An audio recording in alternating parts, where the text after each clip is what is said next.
रक्तदान एक महत्व कार्य बुंदाई रक्त लगी हसी उठुवा जीवन लगी रक्तदान करने निहाती दरकार।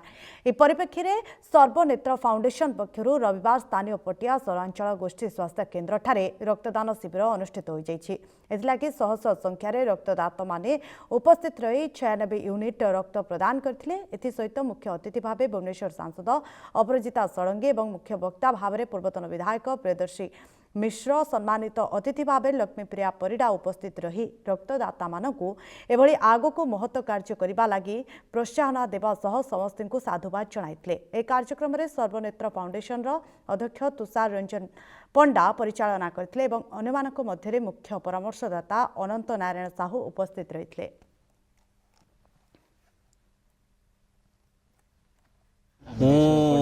तुषार रंजन पंडा सर्वनेत्र फाउंडेशन चेयरमैन देखो आम प्रत वर्ष पर ए वर्ष भी ब्लड डोनेशन कैंप आयोजन करूँ। आम चाहूँ प्रति वर्ष ब्लड डोनेशन कैंप आयोजन करूँ कहीं वर्तमान जो भाई रक्तहीनतार लोक मान मृत्यु वरण होबा कौन सी जगार एक्सीडेंट माने समय हठात ब्लड खोजिले ब्लड बैंक रे मिलूना आम चाहूँ कंटिन्यूअसली ए ब्लड डोनेशन कैंप आम कंटिन्यू करूँ। आम ए वर्ष किसी चारा बंटन सहित वृक्षरोपण कार्यक्रम हाथ नहीं आमर पाखरे थिबा नदी पठागुड़िक सफाई कार्यक्रम भी हाथ को नहीं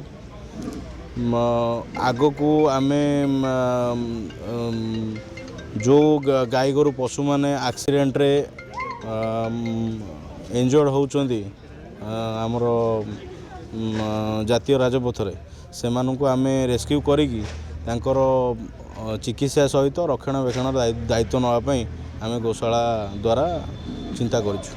आगू लक्ष्य रखीचु आम गोटे भल टीम तैयारी करी केमिति समाजर मंगल कार्य तांको नियोजित करी हबो ता द्वारा किछि समाज को भल वार्ता देई हबो किंबा कौन सी लोक को साहाय्य करबा आम करने चेष्टा करूँ।